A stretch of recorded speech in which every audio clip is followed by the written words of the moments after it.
Hi,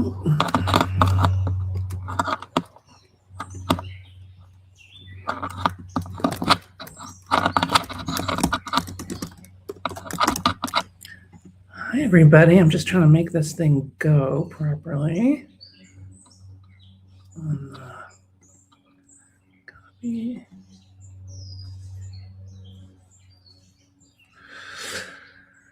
Make things go live properly. Okay. Okay, it says I'm live. Hi, everybody. It's me, the real Sam Bennett. Dicking around on my computer while I try to make this thing work. Hi, welcome, and thank you for being here. Thank you for claiming this time for yourself. Thank you for finding a moment to think about you and how great you are and how unusual you are and how many wonderful things you have to bring to the world.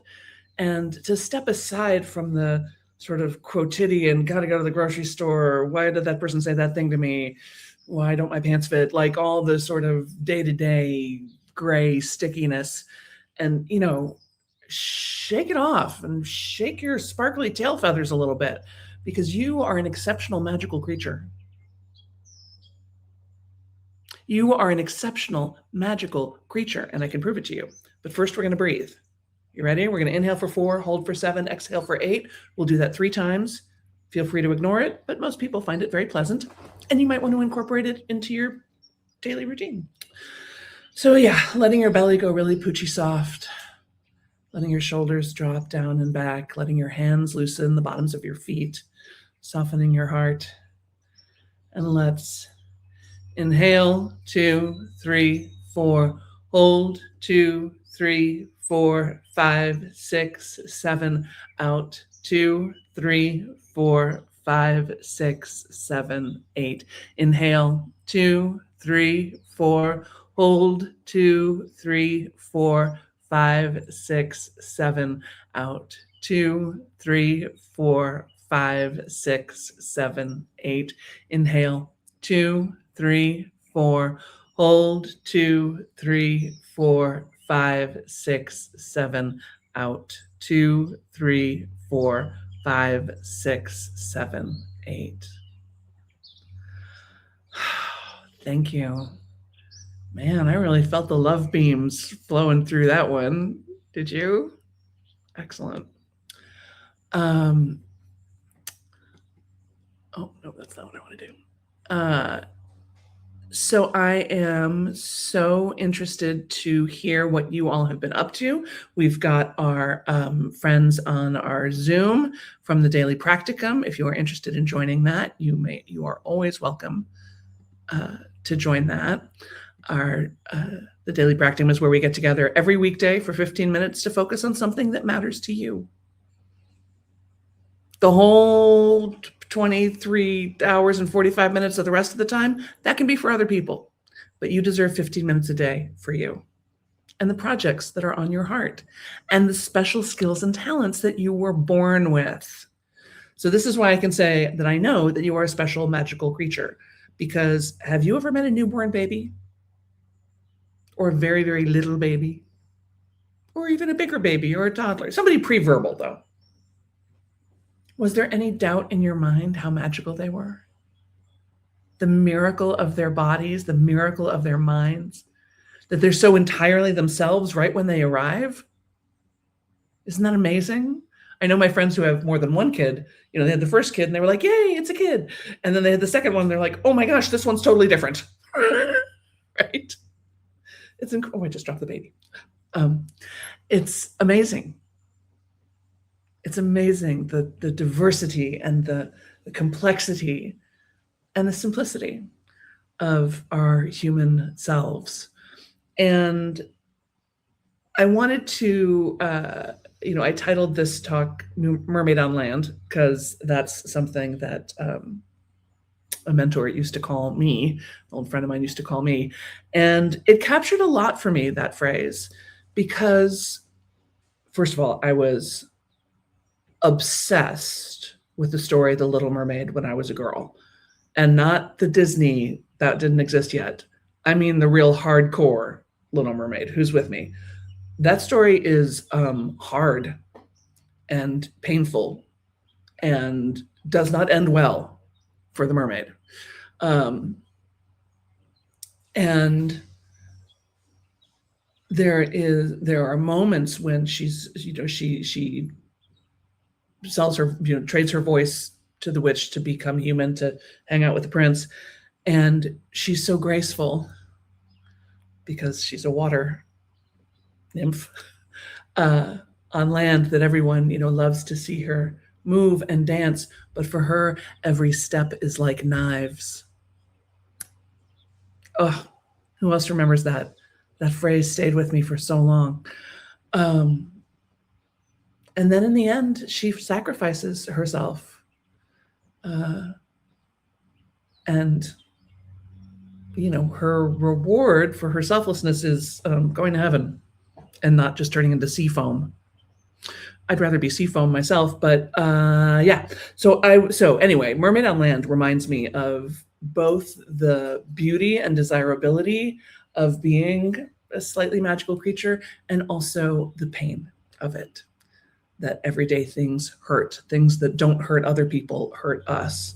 Things that are easy for other people can be hard for us. Things that are hard for other people can be super easy for us. So I am curious to know what your special skills are. What do you notice is a particular gift of yours that other people seem really wowed by? And maybe it also comes at a cost. Maybe it also comes at a cost. And in fact, maybe you even got criticized for them. Maybe you got told not to be so bookish, not to be so fast, not to be so quick with your words, not to be so restless and have so much physical energy. Maybe you were told not to spend so much time talking to trees. I spent a lot of time talking to trees as a girl. It was kind of what I did during recess, because I didn't want to. Anytime there's balls flying in the air, like, I am out. I'm not interested in that game. I would rather write or read poetry myself. But all these things made me a weird kid. And I wouldn't trade it for anything. I mean, I get to be me all the time. So I'm curious what your special skills are. You can go ahead and type them into your comments in whatever platform you're looking at. If you're on LinkedIn or Facebook or Instagram or on the Zoom in the Daily Practicum. And I'm curious, if you were a magical creature, what would your designation be? Have people described you as elfin? Have they described you as a fairy? In whatever context you want to put that. Have they described you as a sort of great galumphing bear? Have they described you as a witch? Again, in whatever context they might have put that. As a fortune teller, as a interpreter of dreams, as a gatherer, as a healer, as a shaman, as someone who can call down spirit into a group, someone who can see through time. These are all very common human attributes. We just don't talk about them that much, right? Anne says, a cross between James Bond and Mary Poppins. Boom! Boom, motherfuckers. I love that. A cross between James Bond and Mary Poppins. I was a little obsessed with Mary Poppins, mostly because of her bag. I always say, if we're ever, trapped in a disaster, we'll be okay because we have my bag. I took that prepared for all eventualities thing, be prepared as a Girl Scout very seriously. So I loved it that Mary Poppins had everything in her carpet bag. Laura Lynn says, I remember so well the knives in the feet with each step. I hate the Disney-fied version of Little Mermaid. Yeah, I actually don't hate that version. It's just not the same story. I just think of it as a totally different thing. That's all. Dawn says, once described as a rabid squirrel with a machine gun. Jane, I need a minute. Squirrel with a machine gun. I love it. And in my mind, somehow the machine gun shoots like gumdrops, like fairy, like everybody thinks it's going to be all violent, but then you're actually, just spreading sweetness. That's hilarious. Yeah, and I can see that James Bond, Mary Poppins, like showing up at the last minute, knowing things that other people don't know, understanding the remedy, being able to again move through time and space in a way that is different from other people, and also a little bit detached, aren't they? Both James Bond and Mary Poppins are not in a couple, right? They don't have a spouse. They don't have children of their own.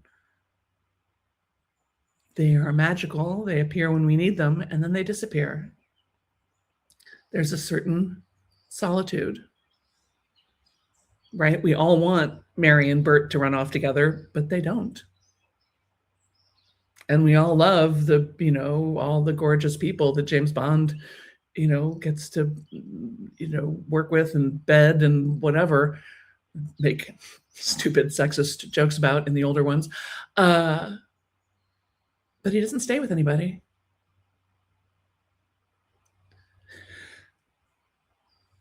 So there's a loneliness there, isn't there? There's a joy in good work. There's certainly affection. There's extreme proficiency. And there's also a bit of loneliness, right? Rabid squirrel with a machine gun, girl. That is hilarious. Oh, so before I said Jane, I had a friend in college who called everybody Jane. And it confused me at first because I'd see her and she'd be like, Jane, girl, we have to talk. Jane, girl, we got to get a cocktail and talk because I need to talk to you.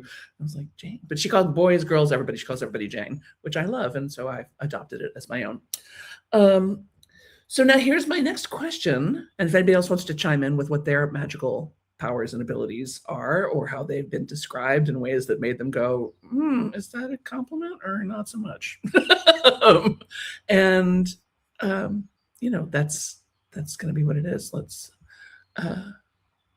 see. Beth says, I am creative, fun, and kind, resourceful, brave, and magical, and I am oh so much more. Yes, you are. Amy says, have been asked if I was on drugs, and if so, what? Because they wanted some. Yes. That resourcefulness, I love that as a special skill. Like it's one of the reasons why we have trouble sometimes getting rid of clutter, because we can see the potential in anything. We're like, but I could do something with that. You never know. Sometime, we may be stranded here and I may have to turn this microphone cord into a blanket, and because we are creative, right? One of the, I think, kind of dumber tests of creativity, but nevertheless, one of the accepted tests or gauges of creativity is how many things can you do with a brick, right? And people who do not are not great at thinking of, who aren't as mentally resourceful, think of normal brick things. The rest of us think like, well, they could be shoes. Well, they could be, pulverized and turned back into clay and made into a coffee mug. Well, they could be ground up and turned into paint. They could be made into a hat, a very heavy brooch, right? Like we'll just keep going forever. There's no end of the number of things we could do with a brick. Like we could hollow out part of it and use it as an inkwell.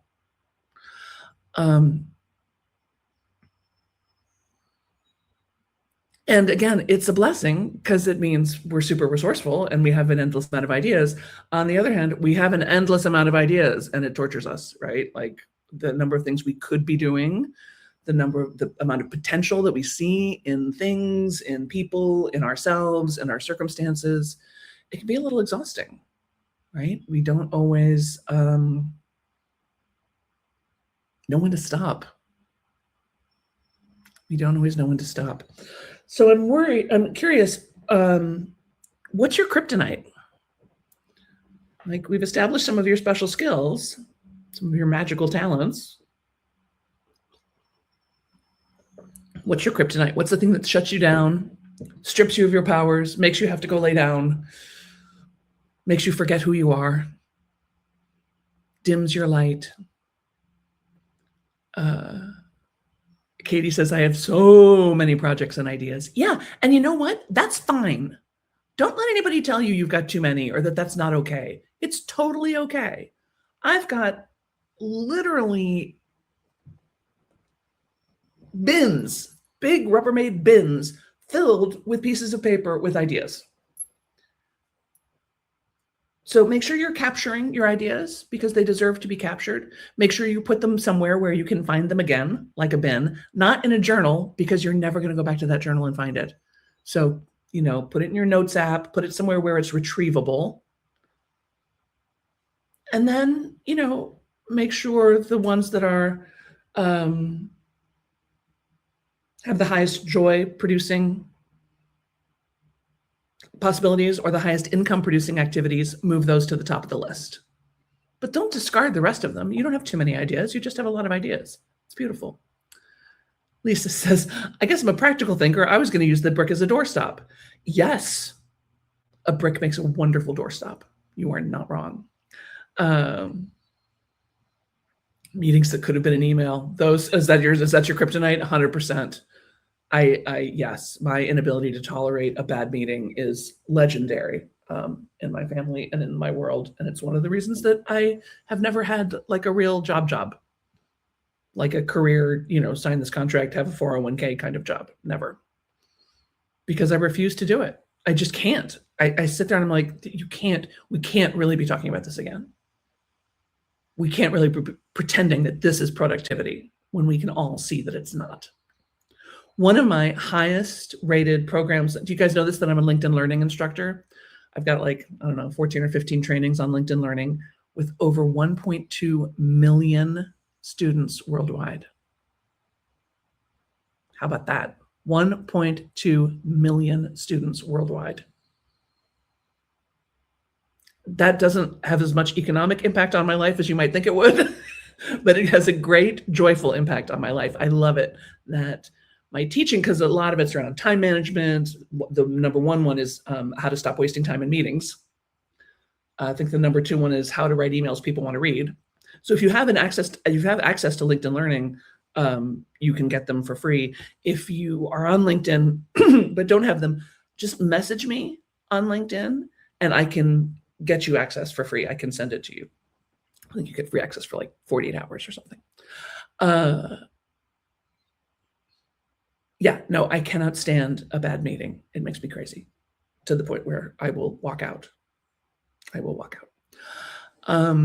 Index cards are better than journals for ideas. 100%. I love index cards, and I get the real heavyweight ones because I don't like the flimsy ones. But I'm a fool. I'm a fool for an index card, especially because whole pieces of paper are intimidating, But an index card. In fact, I have a friend. I just saw him this morning, actually, my friend Robert. We had talked one time. He's also a big fan of index cards. And we had spoken one time about writing a book called The 3x5 Solution. The idea being that if you are trying to do more in a day than you can fit on an index card, you're kidding yourself. Put your agenda on the index card, write down 3 things you're going to do, and that's your day. Pretty good, right? We should still do that book. Dawn says, I am my own kryptonite. My body only lets me do so much, and if I exceed my energy budget, it makes me pay it back with interest. I have to be miserly with my energy expenditures. Oh, Dawn, I am so with you, girl. I'm so sorry. As many of you know, I myself have long-haul COVID, and so my life is also governed by spoons, right? If you're not familiar with the concept of spoons, it's something with people with chronic energy issues talk about. Everybody has a certain number of spoonfuls of energy every day, and some people have a lot of spoons, and some people don't have very many spoons. And so if I go to the grocery store, that's going to be pretty much it for the day. If I go to the movies, that's going to be pretty much it for the next day. If I can't go for a walk or go shopping, like cruise the mall, like go see, go walk around the fair. Nope, not if I want to be conscious for the next 3 days. So yeah, that is incredibly hard. And while I am grateful for the awareness that it has brought to me about how much energy I used to spend on things that don't really matter, I am hopeful that someday we will find a way to restore our mitochondria, to restore our bodies back to a place where, because I miss working out. I used to work out hard all the time, and I really, really miss it. Yeah, Anne says, I feel you. Lee says, Anne, I agree with you about meetings that are a real waste of time. Katie says, Post-its for the win. Yeah, I don't love Post-its as much, but I know a lot of people who do. So I have no grudge against Post-its. Also, I have too much or too little to do. I kind of shut down. Absolutely. To me, I do best when I'm sort of slightly in the red zone of too busy. Historically. Now, obviously, I can't hardly do anything. But before I got long haul, if I was just a little too busy, that was perfect. If I wasn't busy enough, nothing got done. And if I was too busy, then I was a crazy person. Happy, but crazy. Melanie says, having a conversation with someone who is not curious about much of anything and then tell me my brain is intimidating. Ooh, oh, raise your hand if that has happened to you. So it's true. There are people in the world who are not very curious. They have, y'all, I saw a statistic the other day that said 40% of Americans have not read a book in the last year. I'm like, how do they live? And it's much harder for me to read now, long haul, than it ever has been, but that doesn't stop me. But yeah, the word intimidating is interesting, right? Because unless you are actively trying to intimidate someone, right? You're trying to menace them in some way or make them feel small, which I know you're not. That's really a them problem, right? It's not that you are intimidating, it is that they are intimidated. And that doesn't really have anything to do with you. That has to do with them. So don't take that onto yourself, okay? I will also tell you that for a long time when I was building my business, I went to a lot of conferences because I had a lot to learn. And, you go around, you talk to the sponsors, the people at the tables with the bowls of candy and the other speakers and the other people there. And I noticed this thing would happen where I would start a conversation with someone and then they would do this. Their head would sort of go back and their eyes would roll up a little bit. It was just sort of this little involuntary motion. And I was like, they hate me. I'm a space alien. They think I'm weird. They think I'm intimidating. They think something. But then I watched it a little bit more closely and I realized, nope. I mean, they may, but it's more that they're just leveling up a little bit. They're having that like, oh, this conversation is different. Oh, this is not the same conversation I've been having 50 times already today. This is different. This person is functioning on a slightly different level. They're talking about different things. They have a different perspective. I got to crawl up here a little bit to match their perspective. So sometimes you may just need to give people a minute to level up, Melanie says, I finally figured that out. Thanks. Good for you. Good for you. I was surprised at how long it took me. Let's see. Amy says small talk. Oh, kryptonite for sure. Having to repeat something I just said because they didn't bother to listen. Yes. Kryptonite. Mine, honestly, is criticism. I am not proud of this. I don't like this about myself. And it's weird because my background's in theater, right? My background's as an actor where you get criticized all the time. That's what theater critics do. That's what your director does. That's, and for some reason, well, sometimes it hurt my feelings. Sometimes that would shut me down. But most of the time I was fine with that level of criticism. But yeah, I am super, super sensitive to criticism, even implied criticism, and in my family, because I grew up in a compliment-free environment, And joking or teasing was often cloaked criticism. So I am also completely shut down by teasing. I don't understand it. I don't like it. I will not respond well to it. I don't like it when it happens to me. I don't like it when it happens to other people. Which is too bad because some teasing can be hilarious. And some families thrive on teasing and flipping each other's shit all the time. And I so admire and envy that. And I cannot participate. Because to me, it all feels like blows, right? It all feels like knives. Good. We have a couple more minutes here. I'm curious what you want to claim for yourself. What of your magical powers do you want to, grip, stand tall in, make a brand out of, make a post out of? Catherine says, me too. It was the same in my family. Yep. And Catherine, I always think that you're in my family because your name is Catherine Moore, and my great-grandmother's name was Catherine Moore. We called her Kiki. Yeah. So what do you want to claim? How do you could, and it can be a big claim, you could just make a big announcement. You could write the book. You could make the bumper sticker. You could sell the bumper sticker because probably other people would like to claim it too. You could, now I'm thinking about Mermaid on Land bumper stickers. That'd be kind of fun. All right, I might have to do that today because I need another project, right? Katie says, teasing is usually only okay if you are completely convinced that the other person cares about you and has your best interests at heart. Yeah. And here's how blind I am to it. One time I was with my one of my all-time favorite people. I made us a sandwich. I cut it in half. I gave him his half, and he says, totally kidding. He says, oh yeah, sure, take the bigger sandwich. And I'm like, wait, what? No, I think I cut them. He said, do you want mine? You can have mine. And he's like, Sam, kidding, teasing, saying something that is not true as though it is true for comedic effect.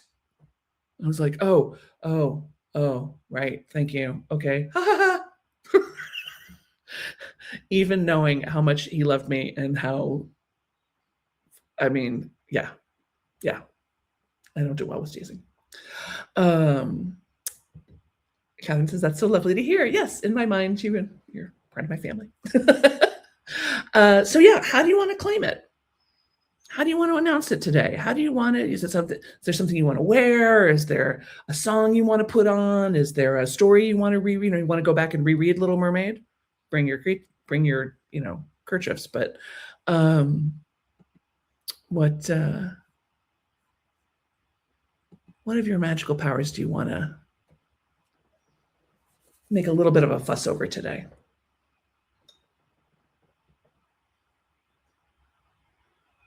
I think I might have to make that Mermaid on Land sticker. I think that's kind of fun. All right, I think you all are cogitating. So go ahead and name your powers for yourself. I don't care if you name them to me or not, but name them for yourself, and maybe even find a way to drop it into conversation, find a way to put it in an email, find a way to just even notice it in your day-to-day life. Because you are a sparkling, magical, unbounded